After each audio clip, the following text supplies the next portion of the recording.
नीलम भाभी को कौन नहीं जानता था। उसके चर्चे पूरे गांव में थे और यह भी सच था कि उसकी जैसी सुंदर बहू पूरे गांव में किसी के घर नहीं आई थी। वह बिना सिंगार किए आकर्षक व लुभावनी लगती थी। चाल ढाल, नैन नक्श, शरीर के किसी भी अंग में कोई कमी नहीं दिखाई देती थी। सुंदर होने के साथ ही साथ नीलम भाभी बहुत हंसमुख व मजाकिया थी। इसलिए गली मोहल्ले का कौन सा लड़का था जो उससे मिलने को उतावला नहीं रहता था।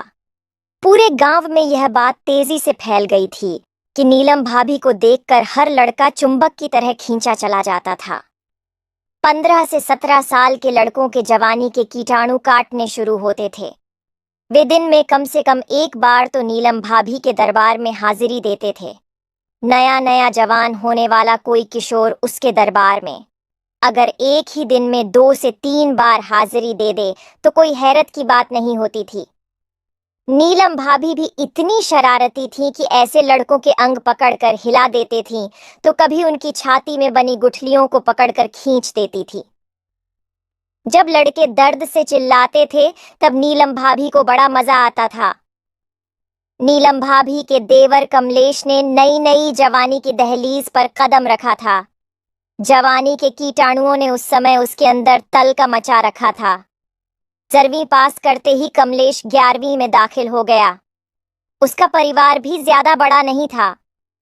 भाई भाभी के अलावा एक दादा थे जो घर से कुछ ही दूरी पर एक घर में रहते थे। दादाजी की एक बड़ी बहन थी जो अब दादाजी के साथ ही रहती थी। कमलेश के मम्मी पापा की एक हादसे में मौत हो गई थी।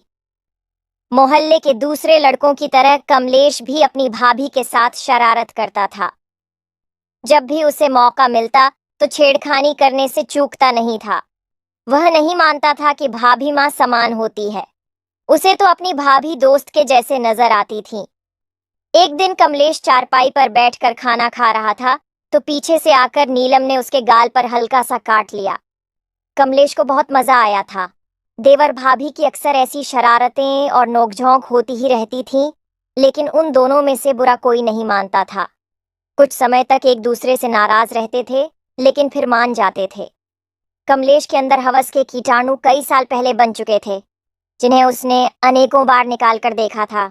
वह केवल यही देखना चाहता था कि उनका रंग कैसा होता है, क्योंकि उसके कई दोस्तों ने बताया था कि पहले उनका रंग सफेद होता है, फिर पीला हो जाता है। इसलिए इस सिद्धांत पर उसने कई बार प्रयोग करके देखा था। जब नीलम भाभी उसके साथ गंदी शरारतें करती थी, इस वजह से उसको कीटाणुओं को बार बार निकालने का मन करता था।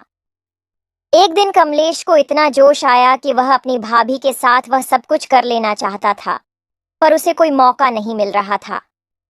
वह जब भी भाभी के करीब जाकर उनका हाथ पकड़ता और वह सबके बारे में बात करता तो उसकी भाभी कहती कि पहले इस काम के लिए तैयार तो हो जाओ।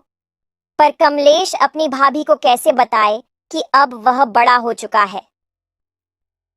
एक दिन कमलेश ने प्लान बनाया कि आज वह अपनी भाभी को उस काम के लिए मना करके ही रहेगा।